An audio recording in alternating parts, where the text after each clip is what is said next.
स्वागत है आपका एनबीएस पॉडकास्ट के नए एपिसोड में और जल्दी से शुरू करते हैं आज का किस्सा। संध्या जी आज तिरुपति बालाजी में माथा टेकने के लिए गई थी अपने परिवार के साथ। उनके परिवार के कुछ लोग तो नॉर्मल लग रहे थे, लेकिन वो थोड़ी सी नहीं, बहुत ज्यादा दुखी लग रही थी।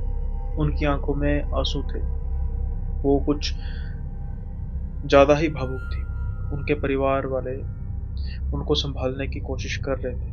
जब वो माथा टेक के बाहर आती हैं तो शायद उन्होंने कुछ मांगा बड़ी ही शिद्दत से, और शायद सुना भी गया बालाजी की तरफ से। क्योंकि जब वो माथा टेक के अपने परिवार के समेत मंदिर से बाहर निकली, जैसे जैसे वो मंदिर से बाहर जाती जा रही थी उनका मन भारी होता जा रहा था। मंदिर के बाहर साइड की तरफ कुछ लोग बैठे हुए थे, भूखे गरीब लोग, जिनके लिए ये पहले से ही घर से खाना लेकर आए थे, और इनके बेटा, बहू, पतिदेव, ये उन सबको खाना वितरित कर रहे थे। बीच बीच में संध्या जी भी खाना दे रही थी, बड़े भारी मन से। आंखों में उनके आंसू थे।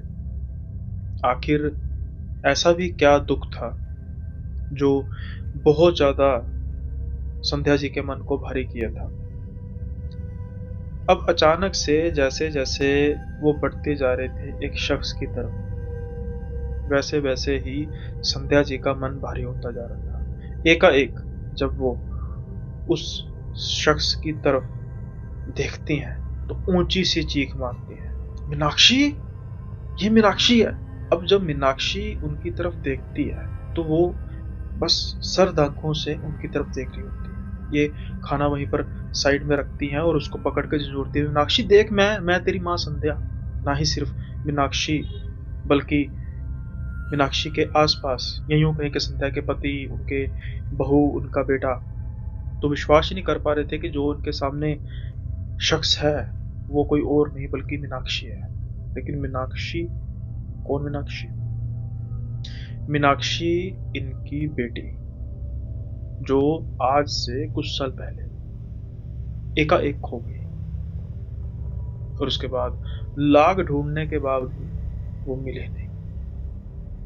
ऐसा कैसे हो सकता है? क्या हुआ? कैसे हुआ? क्यों हुआ?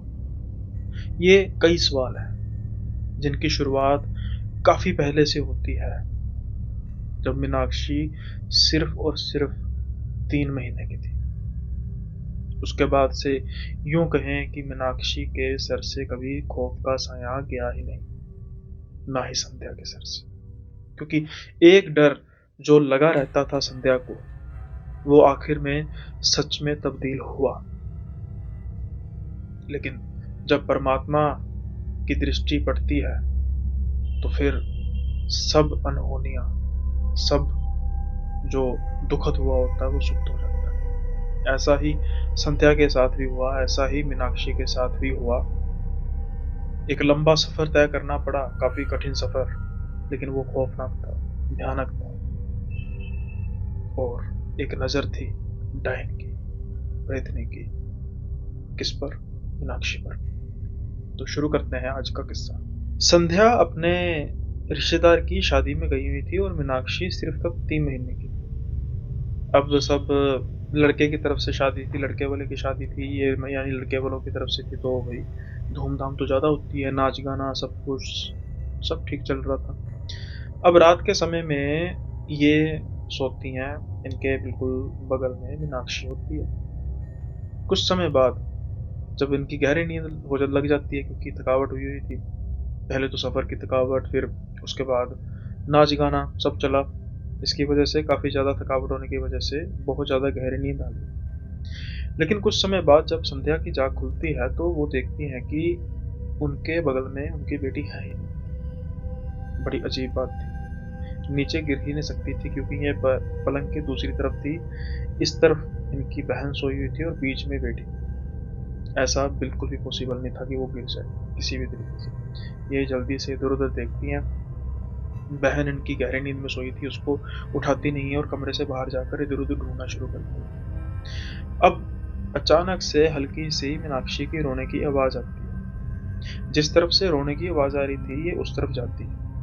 जब ये उस तरफ जाती है ना, तो ये पाती हैं कि एक औरत जिसकी पीठ इनकी तरफ थी, उसकी गोद में मीनाक्षी थी, क्योंकि रोने की आवाज़ वहाँ से आ रही थी और वो उसको सहला रही थी, हिला रही थी। तो थोड़ा-सा इनको रिलैक्सेशन होती है कि शायद मैं इतनी थकावट में मुझे पता ही नहीं लगा कि बच्ची रो रही होगी, और जो भी ये लेडी हैं, तो रिश्तेदार ही होंगी भाई, घर में सारे हैं, रिश्तेदार ही तो होंगे।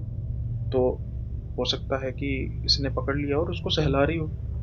तो ये उनकी तरफ बढ़ती-बढ़ती कहती हैं, "अभी बड़ा-बड़ा धन्यवाद जी आपका, मैं तो डर ही गई थी।" लेकिन संध्या का अभी डरना बाकी था, क्योंकि जैसे ही वो औरत इनकी तरफ पलटती है, तो जो वो चेहरा था, इसको संध्या ताउम्र भूल ही नहीं सकती। इतना बिगड़ा हुआ चेहरा, जो इनकी तरफ देख के और खौफनाक तरीके से मुस्कुरा रहा था। इनकी तो मानो चीख निकल जाती है। और वो जो थी डायन चुड़ैल प्रेतनी, वो कहती है कि इसको तो एक दिन लेके जाऊंगी। वो उसको एक टेबल पर रखती है जो सामने पड़ा होता है और गायब हो जाती है। जो शादी वाला घर कुछ समय पहले जहाँ पर नाच गाना चल रहा था, अब वहाँ पर बिल्कुल शांति थी। सारे एंजॉय कर कर सो रहे थे। वो सारे का सारा घर ऊंची ऊंची चीखों से एकदम से झल्ला उठा। सबके तो मानो दिल से दहल गए कि इतने शगुन के मौके पर ये अपशगुन चीखें कहाँ से। जल्दी से भागे भागे सब आते हैं संध्या की तरफ। संध्या अपनी बेटी को पकड़कर ऊंची ऊंची रो रही थी, और आसपास समेत इनके पति झंझोड़ कर पूछ रहे थे कि हुआ क्या, बताओ तो सही हुआ क्या। पानी वगैरह पिलाया जाता है, थोड़ा बहुत ठीक होती है संध्या, फिर वो संध्या सारा किस्सा बताती है। अब उनमें से कुछ लोग मजाक कर रहे थे, कुछ लोग सीरियस तो थे, लेकिन जो माहौल था वो किसी को डराने वाला नहीं होना चाहिए था। ये लोग समझ रहे थे कि शादी ब्याह का माहौल है, और सभी यही कह रहे थे कि तूने कोई जरूर डरावना सपना देख लिया। लेकिन वो तो मानने को तैयार ही नहीं थी। संध्या कह रही थी कि मैंने अपनी आंखों से देखा है। ऐसा कैसे हो सकता है कि सपना हो तो मैं यहाँ पर बैठी हूँ। सपना तो मैंने अपने बेड पर उठा था ना। मेरी बच्ची को उस चुड़ैल ने पकड़ा हुआ था, और वो कह रही थी कि मैं इसे लेकर तो जाऊंगी। बहुत समझाने के बाद भी संध्या समझी नहीं, और उसका बीपी काफी लो हो चुका था। डॉक्टर को बुलाया गया, और डॉक्टर ने सबको यही राय दी कि फिलहाल के लिए ये जो भी कहती है उसको मान लिया जाए, माहौल खराब ना किया जाए, और अगर हो सके तो इनको यहाँ से लेकर जाया जाए। क्योंकि अगर ये यहाँ पर रहेंगी तो ये ना ही सिर्फ अपनी तबीयत को और ज़्यादा ख़राब करेंगी, बल्कि बच्ची की तबीयत भी ख़राब होगी। और फैमिली डॉक्टर थे, तो भाई वो भी एक तरह से फैमिली का हिस्सा थे। वो समझ पा रहे थे कि ब्याह शादी का घर है, और फैमिली का जो माहौल है वो भी ख़राब होगा, जो बिल्कुल ठीक था। ना ही संध्या अब इंटरेस्टेड थी इस घर में रहने के लिए। इससे पहले वो काफ़ी बार इस घर में आएगी, कभी भी कोई ऐसी समस्या नज़र नहीं, लेकिन इस बार वो आई तो अपनी बच्ची के साथ थी। खैर, अब जब ये सब कुछ होता है तो फिर ये अपने घर वापस चली जाती है। लेकिन जब ये घर में वापस जा रही थी ना, तो ये शादी की मिठाइयों को साथ लेकर नहीं, खुशियों के वो पल साथ लेकर नहीं, बल्कि एक खौफ का मंजर साथ लेकर जा रही थी। क्योंकि इनके कानों में आवाज गूंज रही थी कि इसको तो मैं लेकर जाऊंगी। अब जब ये घर पहुंचती हैं, घर पहुंचने के बाद भी इनकी तबीयत बहुत ज़्यादा खराब रहती है, लेकिन अपनी बच्ची को ये अपने से बिल्कुल भी जुदा नहीं करती। धीरे धीरे समय बीतना शुरू हो जाता है। एक दिन स्कूल से इनको फोन आता है कि आपकी जो छोटी बहन है वो आपके बच्ची को लेने आई है, तो क्या हम उसको भेज दें। ये कहती हैं कि छोटी बहन, मैं रहती हूँ इटावा में, मेरी बहन रहती है नागपुर में। मुझसे बिना बात किए वो यहाँ पर कैसे आ गई। अब जैसा मैंने कहा कि भी कुछ साल बीत जाते हैं, तो फिर से इनके दिमाग में वो बात आती है, इसको तो मैं लेकर जाऊँ। वो कहती हैं कि जरा पूछना कि उनका नाम क्या है। 1 मिनट बाद फोन पर दोबारा आवाज आती है कि वो तो वहां पर नहीं। अब ये फिर से डर कर कांपती हैं कि कहीं ये वही डायन तो नहीं जो मेरी बेटी को ले जाने के लिए आई थी? हाँ, ये वही थी। इसलिए उस दिन के बाद से स्कूल बस भी बंद। अब ये खुद अपनी बच्ची को छोड़ने जाती, खुद अपनी बच्ची को लेने के लिए जाती। इमरजेंसी होती तो स्कूल से छुट्टी करा दी जाती, लेकिन ये रिस्क बिल्कुल भी नहीं रहती थी, जो बिल्कुल ठीक था। ऐसे ही बहुत बार होता रहा। एक नहीं, कई ऐसे वाक़यात हुए जहाँ पर ये बाल-बाल बची, या यूँ कहें कि इनकी बेटी बाल-बाल बची। कभी स्कूल में, कभी अपनी सहेलियों के साथ गई हैं तो इनकी बच्ची कहती कि एक औरत है, मुझे देखकर काफ़ी ज़्यादा हँस रही थी और वो कहती थी कि मैं तेरी माँ की बहुत अच्छी सहेली हूँ, चलो मेरे घर। लेकिन इन्होंने साफ तौर पर मना किया था कि मुझसे बात किए बिना, चाहे तेरी सगी मासी, मामी, चाची, ताई भी तुझे ये कहे कि मेरे साथ चल, नहीं चलना। वो इस बात को लेकर काफ़ी ज़्यादा आश्वस्त थी कि मेरी जो बेटी है वो मेरी बात पूरी मानती है, और वो मानती भी थी। यूँ ही समय बीतता गया, यूँ ही वक़्त गुज़रता गया, और धीरे-धीरे जब ये बातें चलती रहीं, यूज़ टू होती गई, संध्या को इस बात का बिल्कुल यकीन हो चला था कि मेरी बेटी अब इतनी समझदार है कि वो किसी भी ऐसे छलावे में आएगी नहीं। लेकिन एक बात वो इग्नोर कर चुकी थी कि जो ये कर रही थी वो तो टेम्परेरी हल था। इस चीज़ का परमानेंट हल कभी उन्होंने ढूँढने की कोशिश की नहीं। किसी पंडित जी के पास जाती, किसी तांत्रिक के पास जाती, तो शायद कोई ना कोई हल मिल जाता कि वो आखिर डायन चाहती क्या इनकी बेटी से। खैर, अब वक्त बीतता है और शादी हो जाती है इनकी बेटी की। बड़ी धूमधाम से शादी होती है। संध्या के मन में एक डर था कि अब बच्ची अपने घर जाएगी और मैं अब बहुत ज़्यादा उससे बात कर नहीं सकती। ये गलत इंप्रेशन जाएगा ससुराल में कि माँ के साथ बहुत बातें होती हैं। फिर भी उन्होंने अपनी बच्ची को अच्छे तरीके से समझा दिया था कि दूसरे रिश्तेदारों में भी अगर किसी तरीके से कोई ऐसे कह रहा है तो अपने पति से पहले पूछ लेना। बिना पति से पूछे हुए बिल्कुल भी किसी से मिल तो सकते हैं, कोई घर में आ गए, लेकिन किसी के पास नहीं जाना। ये बात संध्या की बेटी ने गांठ बांध ली थी और सब कुछ ठीक चल रहा था। वक्त अब गुजर रहा था और फिर से ये बातें जो हैं वो धीरे धीरे धीरे धीरे धीमी पड़नी शुरू हो गई थी। कोई ऐसी एक डायन है जो संध्या की बेटी के पीछे पड़ी है। अब एक दिन की बात है कि संध्या को उसकी बेटी का फोन आता है। मम्मी जी, क्या हाल है? बस हाल चाल पूछते हैं, सब ठीक है। अच्छा, मैं ना वो आपको बताना चाहती थी कि आज आपको एक सरप्राइज मिलने वाला है। तो ये पूछती है, कौन सा सरप्राइज? अरे आप विश्वास नहीं करोगी, आपके गांव से आपकी सहेली आई है जो आपके साथ पढ़ती थी। संध्या खुश हो जाती है कि अरे ये तो बड़ी अच्छी बात है, कौन है भला, बात तो करा मेरी उससे। तो कहती है हाँ, लो लो करो। अब जैसे ही कान पे फोन लगता है दूसरी का, एक आवाज आती है कि कहा था ना कि इसे साथ लेके जाओ। वहीं पर फोन कट। संध्या की तो मानो चीखें निकल जाती है। वो ऊंची ऊंची चिल्ला रही थी, मीनाक्षी, मीनाक्षी, मीनाक्षी। लेकिन मीनाक्षी होती तो सुनती। वो अपने दामाद को फोन करती है कि मीनाक्षी कहाँ पे है? तो वो कहते हैं वो तो घर में है। कहते हैं नहीं, वो घर में नहीं है, जल्दी से घर जाओ, उसका फोन बंद हो गया है, कोई आया था या कोई आई थी वो उसे ले गई। अब इसके जो दामाद हैं वो तो समझ ही नहीं पा रहे थे कि मतलब कौन लेगी, क्या लेगी, किडनैपिंग हुई है, क्या हुई है।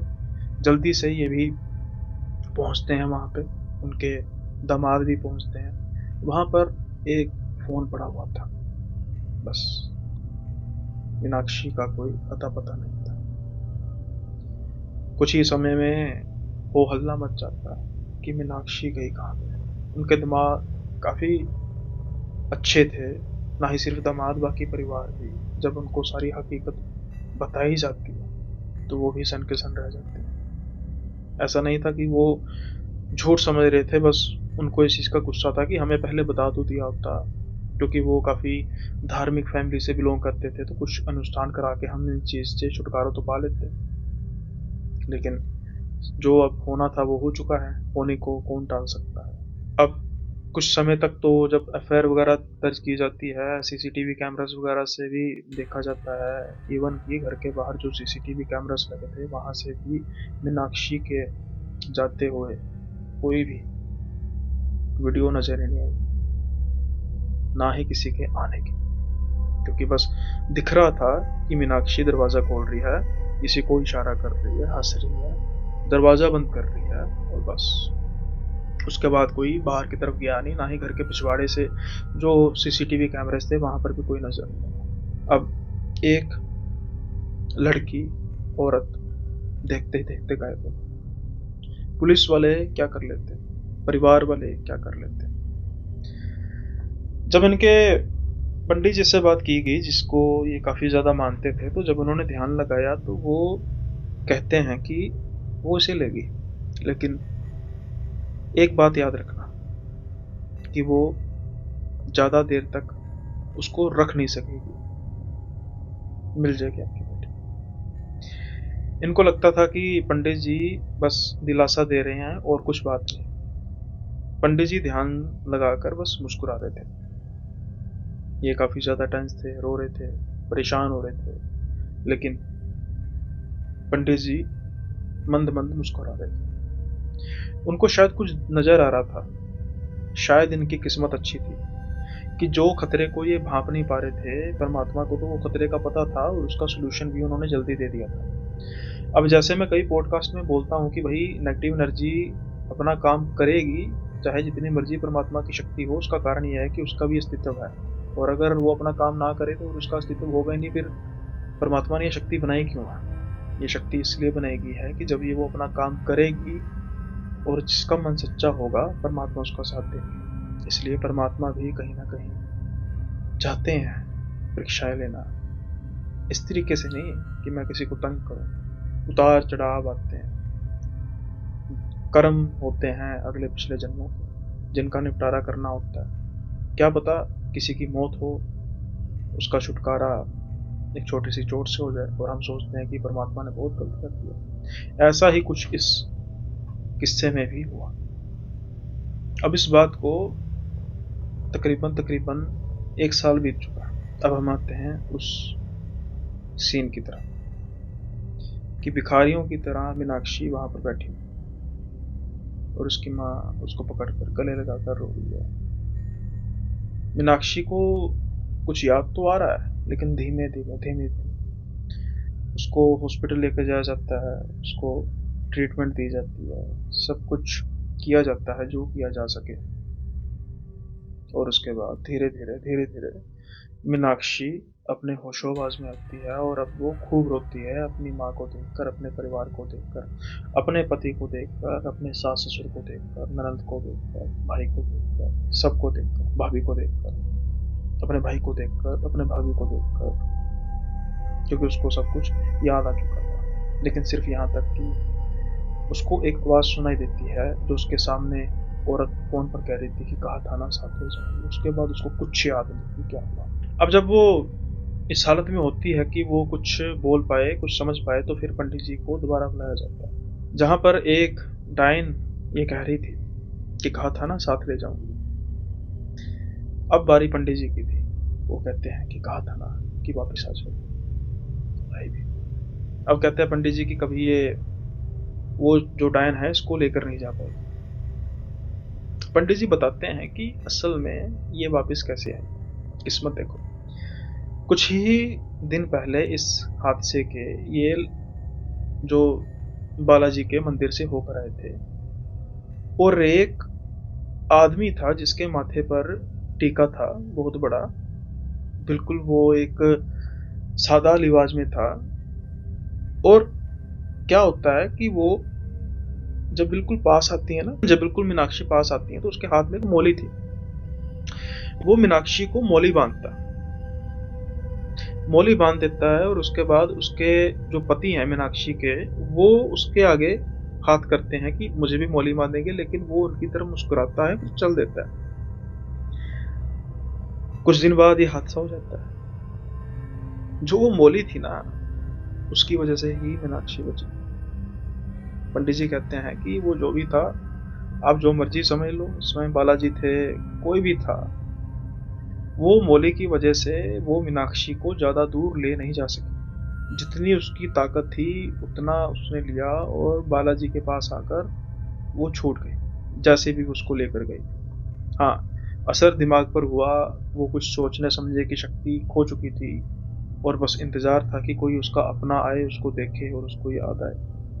और वो ऐसा हुआ। ये 1 साल मीनाक्षी के लिए बेहद नरक था। लेकिन भक्त कहते हैं ना कि भगवान हमें नरक में भी मिल जाए तो हम नरक में जाने के लिए भी तैयार हैं। थी तो वो लक्ष्मीपति बालाजी के मंदिर के पास ही। कठिनाइयां सहते हुए भी वो परमात्मा की गोद में रहे और फाइनली वो अपने परिवार से जा मिली। आज संध्या को बिल्कुल भी डर नहीं है कि कोई इतनी बात कहे कि कहा थाना लेके जाऊंगी, क्योंकि उनको विश्वास है कि जो लक्ष्मीपति बालाजी का हाथ मेरी बेटी के सर पर है, उसके होते हुए किसी की मजाल नहीं है कि मेरी बेटी को हाथ भी लगा दे। जो होना था हो गया, जितना कष्ट आना था आ गया, बस अब खत्म। आई होप किस्सा आपको पसंद आया होगा, और अगर पसंद आया तो अब लाइक करना मत भूलिएगा, शेयर करना मत भूलिएगा।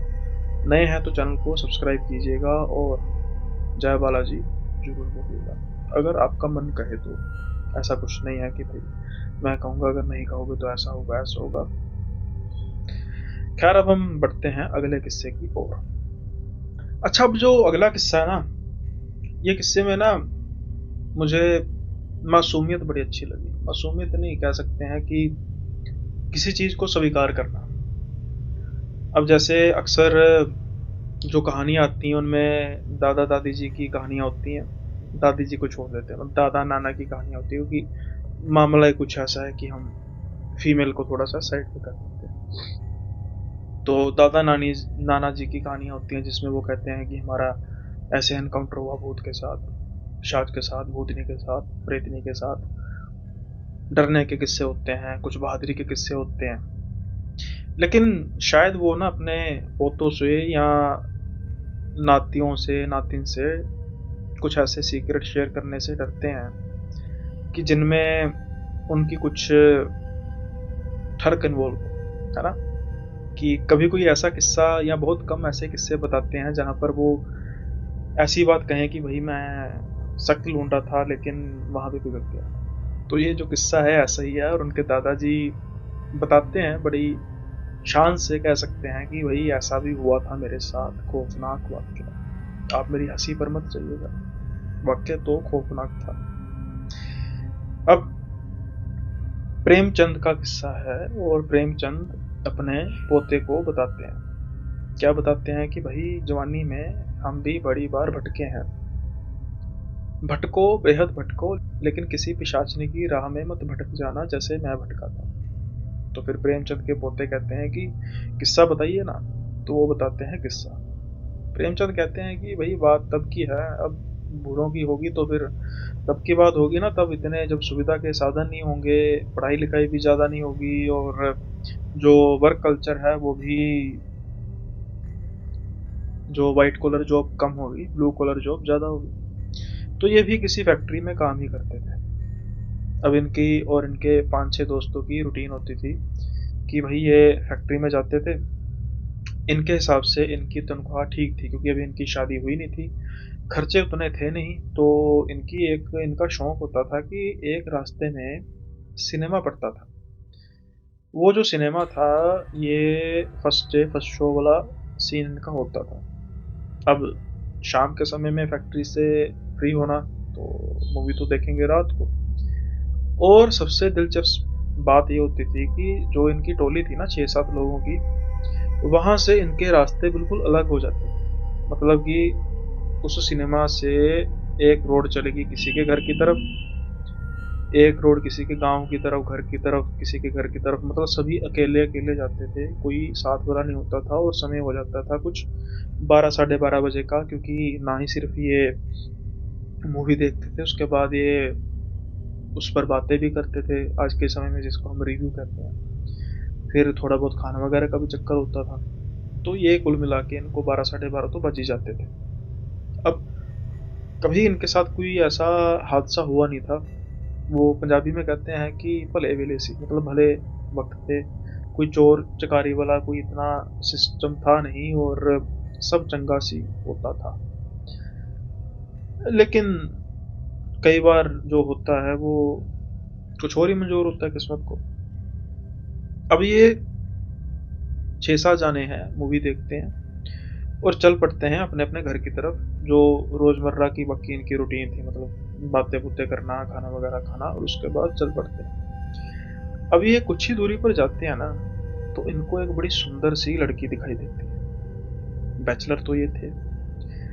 सुंदर सी लड़की के पास जब ये पहुंचते हैं तो वो उनकी तरफ देख के मुस्कुराती है। पहले तो ये अपने रास्ते में जा रहे थे, लेकिन जब ये मुस्कुराहट देखते हैं तो फिर पिघल जाते हैं।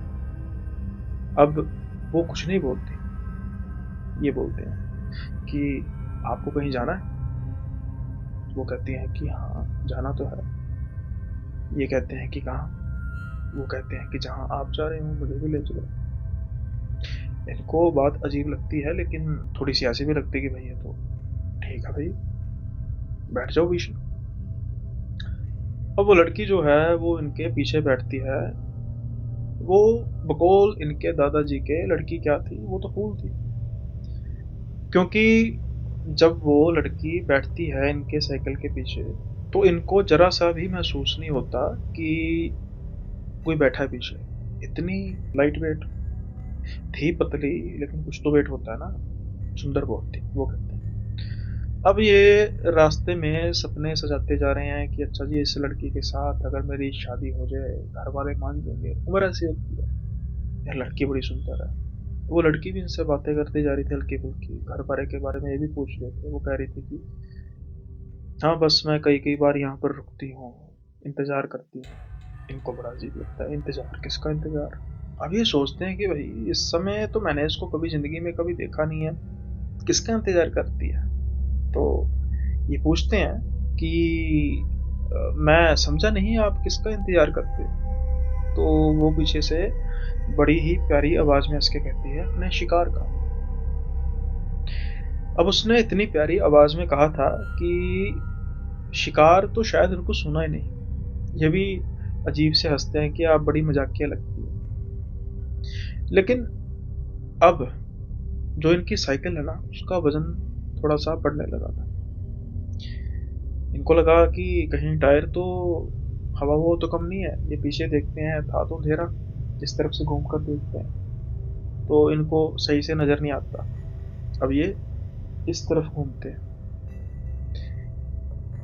ये तो नजर नहीं आया कि हवा कम थी टायर में, लेकिन एक चीज नजर आ गई कि जो ये पीछे मोहतरमा बैठी है ना, इनके पैर नहीं है।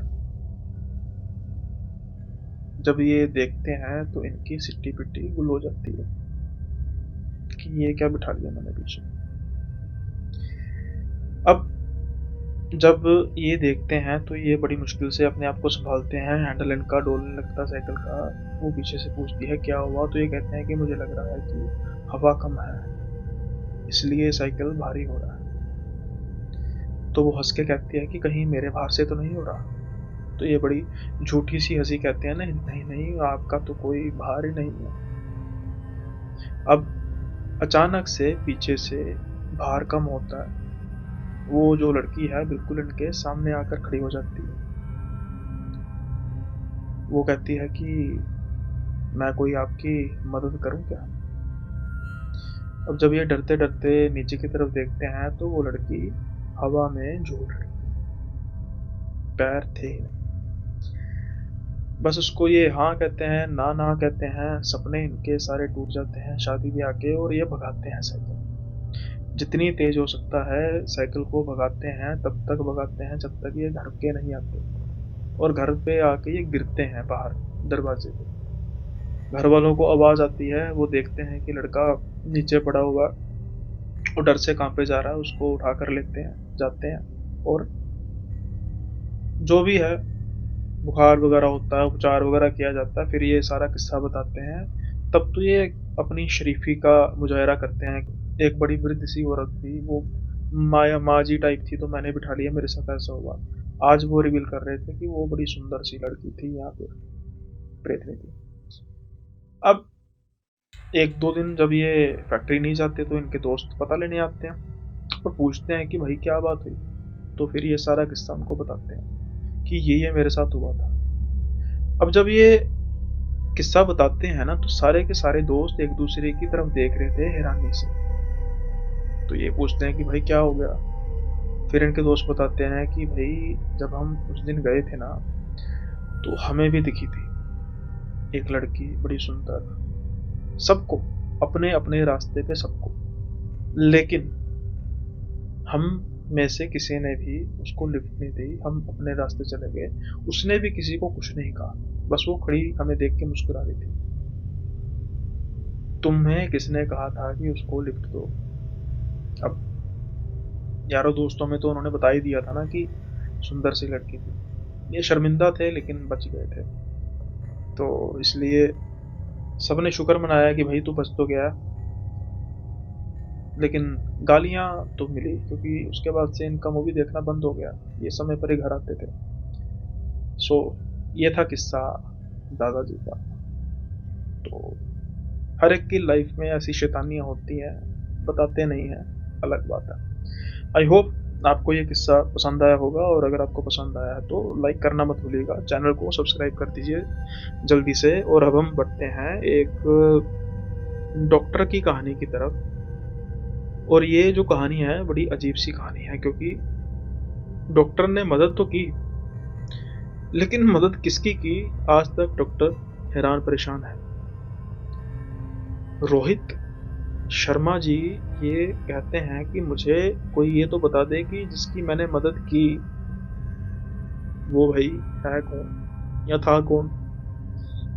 रोहित शर्मा कहते हैं कि मेरी सरकारी नौकरी है।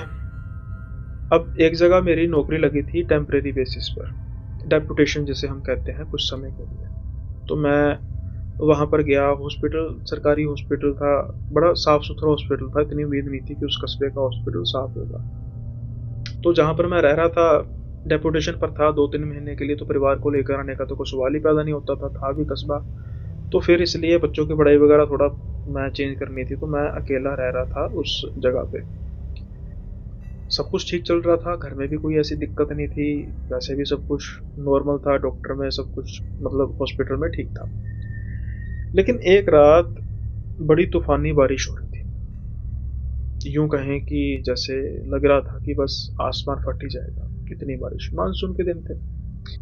अचानक से रात के कुछ 2 बजे के आसपास इनके जो डोर है वहां पर बेल होती है। अब डॉक्टरों को तो ऐसी कोई हैरानी होती नहीं है कि भाई रात के 2 बजे कौन आया होगा। निश्चित तौर पर पेशेंट ही होगा, कोई पेशेंट का कोई होगा रिश्तेदार जिसको जरूरत होगी इमरजेंसी की। ये देखते हैं कि एक लड़की बिल्कुल पूरी तरह भीगी हुई रोए जा रही थी और कह रही थी कि मेरी माँ को बचा लो डॉक्टर साहब, मेरी माँ को बचा लो। तो ये कहते हैं कि क्या हुआ, क्या बात है। कहते मेरी माँ बड़ी बीमार है, तो वो मरने वाली है, ऐसा कुछ सो बातें हैं। तो ये कहते हैं कि मतलब आप घर वालों को बोलिए। और बेटी छोटी थी, बहुत बड़ी भी नहीं थी बेटी, तो कैसे आ गई। अभी ये जो थे वो ठीक थे एज इनकी, मतलब अधेड़ उम्र की थी। तो ये कहते हैं कि बेटी घर वालों को लेकर आप में माता पिता अपने अपने पिता को, भाई को, कोई भी होंगे। कहते नहीं, मेरी और माँ सिर्फ नहीं है, प्लीज आप उनको बचा लो, वो मर जाएंगे। तो भाई ये कहते हैं कि ठीक है, तो कहाँ जाना है। कहते हैं बस आगे गांव है। वो गांव का नाम लेते हैं जो इनके हॉस्पिटल में और जहाँ पर ये रह रहे थे उसके बीच का ही एक रास्ता था। ये उसको गाड़ी में बिठाते हैं और चल पड़ते हैं। एक घर के सामने जाके गाड़ी रुकती है और ये दरवाज़ा खोलते हैं, और वो लड़की दरवाज़ा खोलती है। जब घर के अंदर जाते हैं ना, इनको बड़ी मनहूसियत सी महसूस होती है, अजीब सी स्मेल आ रही थी घर से। बिल्कुल भी लाइट नहीं थी, रोशनी भी इनको जो है वो मोबाइल से करनी पड़ी। पूछते हैं कि लाइट, ये कहते लाइट नहीं, कुछ दिया बाती कुछ कुछ नहीं। तो ये देखते हैं कि एक लेडी है जो पड़ी है, जिसके पास से काफ़ी गंध आ रही है, जो इनको लग रहा था कि शायद इनका वेस्ट है जो साफ नहीं किया गया। तो बड़ी मुश्किल से ये देखते हैं, बुखार वगैरह काफ़ी तेज़ था। वो जो औरत थी उसकी आंखों में देखते हैं, बस उसकी आंखें एक ही तरह थी। अब समझ नहीं पा रहे थे कि लग तो इनको रहा था कि केस सीरियस है, लेकिन जब बुखार वगैरह चेक करते हैं, बीपी वगैरह चेक करते हैं, बुखार तो था, लेकिन बीपी अपनी ऐसी सिचुएशन में इनको लग रहा था कि जिसमें कुछ एडमिट करने वाली बात नहीं थी। तो ये उनको इंजेक्शन वगैरह देते हैं और उसको कहते हैं कि हो गया, तो मैं ना एक बार सुबह जब जाता जाता ना चेक करूंगा। वो बड़ी लड़की ना अजीब से तरीके से हंसते हुए कहते हैं, नहीं डॉक्टर साहब, आपको तो सुबह आने की जरूरत नहीं, बस हमने जो देखना था देख लिया, आप बहुत आगे बढ़ेंगे। इनको बात बड़ी अजीब लगती है कि भाई ये क्या देख लिया। कोई खैर पैसे वगैरह ये लेते नहीं है, वो कहते हैं तो नहीं नहीं मैं पैसे नहीं लूंगा। उनको लग रहा था घर देख के भी, मुझे लगता है खाने को नहीं होगा, हो सकता है कल मैं आऊँ तो कुछ खाने के लिए ले आऊँ। खैर अब ये अपने घर वापस आ जाते हैं और सारी रात ना आज इनको नींद नहीं आती, हालांकि थके तो थे। कई बार ये सोचते हैं कि शायद मैं मुझे उठा लिया गया, मतलब नींद से उठा हूँ उसकी वजह से अब दोबारा नींद नहीं आ रही। रह रह के इनको ना बस वही मंजर नजर आता जा रहा था कि यार क्या मतलब घर है, ऐसी स्मेल, मतलब अजीब से तरीके का ना। इंसान कभी कुछ ऐसा दृश्य देखता तो बार बार घूमता रहता, चलो खैर वही चलता रहता। अब अगले दिन जब सुबह ये अपने जाने के लिए तैयार होते हैं, तो जब वो उस जगह पहुंचते हैं, उस घर में जहाँ पर था, तो इनको होता है कि एक बार मैं पता लेते जाऊं। अब जब वहां पर जाते हैं ना, तो ये देखते हैं कि वहां पर घर नहीं है। घर के शेप में खंडर है। अंदर जो कमरे हैं, बड़ी बड़ी घास उगी हुई है, कहीं उसका छत गिर रही है, कुछ है। ये आसपास इधर उधर घर देखते हैं और देखते हैं कि भाई घर तो यही था, पक्का पता है। यहाँ तक कि जैसा मैंने कहा कि बारिश थी, जो कीचड़ था, टायरों के निशान जो कल उसकी गाड़ी के घूमने के थे वो भी नजर आ रहे थे। अब ये इधर उधर देख रहे हैं हैरानी से। एक दो लोग जो इनको जानते थे इनके पास आते हैं कि डॉक्टर साहब यहाँ पे कैसे। तो डॉक्टर साहब हैरानी से देखते कह रहे हैं, यार ये घर मैं ना कल आया था, एक इमरजेंसी केस था। अब मुझे पता नहीं यही घर है, शायद घर तो यार यही है, मेरी गाड़ी के टायरों के निशान यही है, लेकिन पता नहीं यार वो घर में एक औरत थी जिसको मैंने इंजेक्शन लगाया था, और एक लड़की थी जो मुझे लेकर आई थी और बड़ी बीमार थी। तो मैंने पूछा कि चलो आज देखता हूँ कि आज हालचाल पूछता जाता हूँ, अगर कोई ज़रूरत है तो फिर देखते हैं। अब जब ये डॉक्टर साहब बातें कर रहे थे ना, तो वो साथ जो आदमी थे उसको देखते हैं। वो बड़े अजीब तरीके से देख रहा था। कहता डॉक्टर साहब किसकी बात कर रहे हो। तो वो कहते हैं जो मैंने तुझे कहा। कहते डॉक्टर साहब ये तो घर आज से खंडर पड़ा है, कितनी देर से खंडर पड़ा हुआ है। डॉक्टर साहब हैरानी से पूछते हैं, अरे भाई मैं कल यहाँ पर होकर आया हूँ। तो वो कहते हैं कि डॉक्टर साहब हम आपकी बात मानते हैं, जिस औरत और उसकी बच्ची की आप बात कर रहे हो ना, वो यहाँ पर ही रहती थी, बहुत गरीब थी। उसकी माँ बीमार बहुत ज़्यादा हुई थी।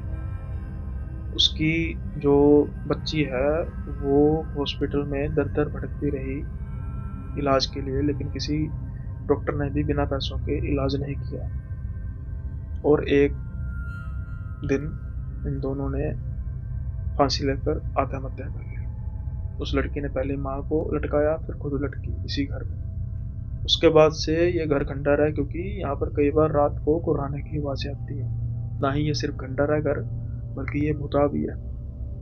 अब डॉक्टर साहब की हालत काटो तो खून नहीं, कि ऐसा कैसे हो सकता है, कल मैंने उसको देखा है।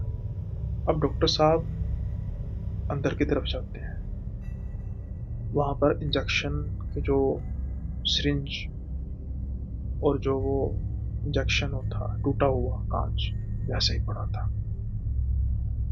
डॉक्टर साहब जल्दी से भागते हैं, अपनी गाड़ी में बैठते हैं और चलते हैं हॉस्पिटल। आज इनको जरूरत थी खुद एडमिट होने की, क्योंकि इनकी हालत बहुत खराब थी। लेकिन डॉक्टर साहब कहते हैं कि उसके बाद क्या दिन फिरे मेरे, क्या दिन फिरे मेरे।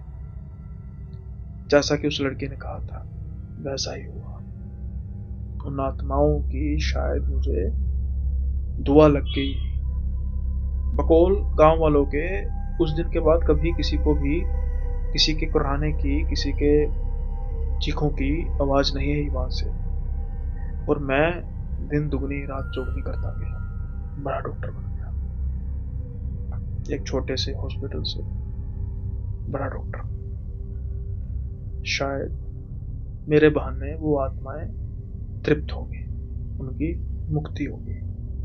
जहां पर वो अटकी हुई थी, तो वो एक इलाज, एक एक पैराडॉक्स में अटकी हुई थी, बस निकल गई। शायद ऐसा ही होगा, मैं भी दुआ करता हूँ। आई होप ये किस्सा आपको बेहद पसंद आया होगा, और अगर पसंद आया है तो इसको लाइक, शेयर, सब्सक्राइब करना मत भूलिएगा। जल्दी ही मिलेंगे अगले एपिसोड में नए किस्सों के साथ।